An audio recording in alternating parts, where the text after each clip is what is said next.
So this might be because I just went to go and see The Matrix. That might have something to do with it. But I was thinking a bit about mental programming, the kind of programming that you get given from your childhood, through your schooling, through the media, through what you're brought up with, through your culture. There's so many different ways. And one of the books that I have been reading is called The Mother Wound. And it's a very interesting book, and it talks a lot about patriarchal programming in the way in which, and this is men are victims of that too, but it's the way in which we have been brought up to think and feel in particular ways of the good girl and to be in service and all of that stuff. And it got me thinking, yes, apart from swimming around and looking at your own programming, it's really hard to know what is instinctive and what is intuitive. So instinctive programming is the stuff that is just instinction. This is what you do, and it feels comfortable. In fact, the way that our brain is wired is sometimes, even in a horrible circumstance, we can feel more safe than we do in a perfect circumstance. And this is why we talk about something being outside of our comfort zone. If you're used to having a limited resource in terms of money, you're more likely to keep a limiting resource in terms of money, because if you have programming around money that rich people aren't happy, money doesn't buy you happiness, money doesn't grow on trees, all rich people are selfish, blah, blah, blah, then there's going to become a glass ceiling and a point where you're going to go, oh, I can't be trusted with money.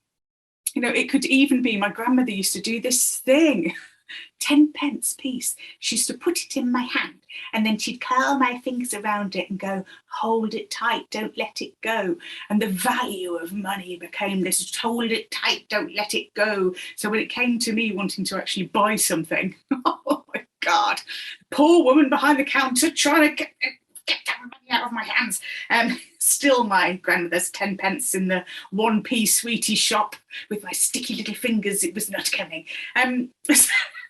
So we have all kinds of different programming and beliefs that keep a glass ceiling over wherever we are. And so intuition is really key, because you can have an instinctive sense, but that isn't your intuition. And your intuition is like a receiving point where you become aware. And it takes a moment to step back from the program instinctive behavior and to become the thinker of your thoughts. So to be in the awareness, which is the seat of your intuition, to step out, be in the awareness, look down upon the situation, look down upon your behavior, look into and out from your thoughts, and kind of go, yeah, hang on a minute, this doesn't feel like me. This doesn't feel like my belief. This is something that has been taught to me, handed down to me, programmed into me. And I can step back and I can look at the program and rewrite the program, because the program doesn't belong to me, doesn't belong in my head. So by being able to step out of that instinctive reaction and look at it intuitively, in the space in your observing of it, we become curious. I often talk about how curiosity is so vital for listening to your intuition. So we become curious, and the curiosity opens and expands our heart, and that connects us to our heart brain. The gut brain will go, avoid, instinctively move away. The heart brain has that level of curiosity, and it starts to go, this doesn't resonate, this doesn't feel like me, I can step from this. This is also vital when it comes to listening to the media, other people's thoughts, other people's decisions, other people's wisdom, is the fact that when you can actually step out and observe the observer, sometimes you kind of go, that works for you, but it does not work for me. So that fear-based thinking that you want to project onto me in for my own good or personal safety isn't mine. I don't feel safe by living a limited life. I feel safe by living an expansive life. I feel safe living at altitude, whereas lots of people don't. So when you're gifted, inflicted by somebody else's fearful opinion, you can listen to it intuitively and go, balancing it out with my own inner wisdom. Yeah, not so much. So I think that when it comes to programming, what we have learned in the past, and then other people's programs that they want to push in on us in terms of what they think is valuable, laugh it off. Because the problem that you've got is, if you get into conflict with somebody's fear,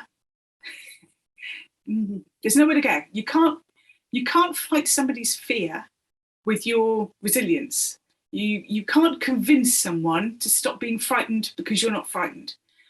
And there is a huge amount of fear-based doctoring going on in the world at the moment. And it's like a religion at the moment. Everybody has to believe exactly the same thing, or you're going to hell. So if you don't believe what we all believe, then you're doomed. You're absolutely doomed, and we're all worried about you. And if you listen, there's a lot of scripts. There's a lot of scripted ways of thinking, which says this all works for everybody. And actually, there's no level of scripting that works for everybody. And I'm not just talking about the obvious thing that I'm probably talking about. I'm talking about the scripts that are working for everyone and the way in which algorithms, media, whatever, social conditioning into thinking all the same thing. And if you are feeling at the moment out of whack, it's because you can hear it. You can hear it intuitively. Now, I'm not going to prescribe whether or not we're going down it's all conspiracy and this and the other thing. Fuck all that, really, to be honest. What I want to say to you is that you need to be able to trust yourself. That don't feel out of whack. Don't feel like you're going a little bit bonkers because this isn't resonating with you. If you're feeling like, I'm hearing this, but I'm feeling that. I'm hearing that, but I'm feeling that. I'm hearing all the fear, but I'm not feeling fearful. What's wrong with me? Am I not living in reality here? Have I gone bonkers? Everyone else is kind of like going, and running, and I'm going, what? Can I not see it? I think that sometimes when we have intuition, it can be kind of like a great curse. And I was sort of talking about watching The Matrix. It could be like, I intuitively know that this is right, but everyone else who's had this other coloured pill is telling me it's wrong. Everyone on the blue pills are telling me it's wrong, but I can feel intuitively that this is right for me. It might not be right for everybody, and therefore I don't believe in the doctrine of going around pushing any colour pill on anybody. But you have to trust that you're not going batshit freaking crazy when you are having a contradictive feeling to what everyone else is telling you should be feeling. And I say use humour. I say just use humour in yourself. Like, this is a bit ludicrous, isn't it? And use humour when it comes to other people. Just laugh it off, move it through. Just if you can laugh with someone, that's great. But if you try and push against their fear, they will become, literally religious with it. So you can't reason anybody else's fear. You can't tell anyone else not to be scared. All you can do is go, I can feel you feel like that. Find a way to bring humour to it. Humour is a really amazing thing at being able to break what I call stuck record fear-based thinking. It's like when someone puts a needle on a record and they're telling you a story about their life, and it's like there's absolutely no way you can move that needle until the song is played out. And it's really tricky because you want to just go, that's nonsense. Don't listen to that. If you don't listen to that. Don't listen to it. You want to take the needle off the record. If you try and take that needle off the record until the song is played out and they feel that you have thoroughly listened to all of the lyrics, then you'll end up in a get off my record. It's my record. And sometimes the way to take the needle off the record is to start dancing like a lunatic, or to have fun, or just to lighten the atmosphere, just to change conversation, to add a little bit of crazy into the mix. However, you can be funny. Maybe not the red nose. Some people find clowns a bit scary. It's the only way you can do it, because otherwise we're going to get what we're getting at the moment, which is everybody seems to be loggerhead, needle on the record, just turning their volume up as loud as they can. Why can't you hear it? Because I don't resonate with that tune. I'm not dancing to that one, no.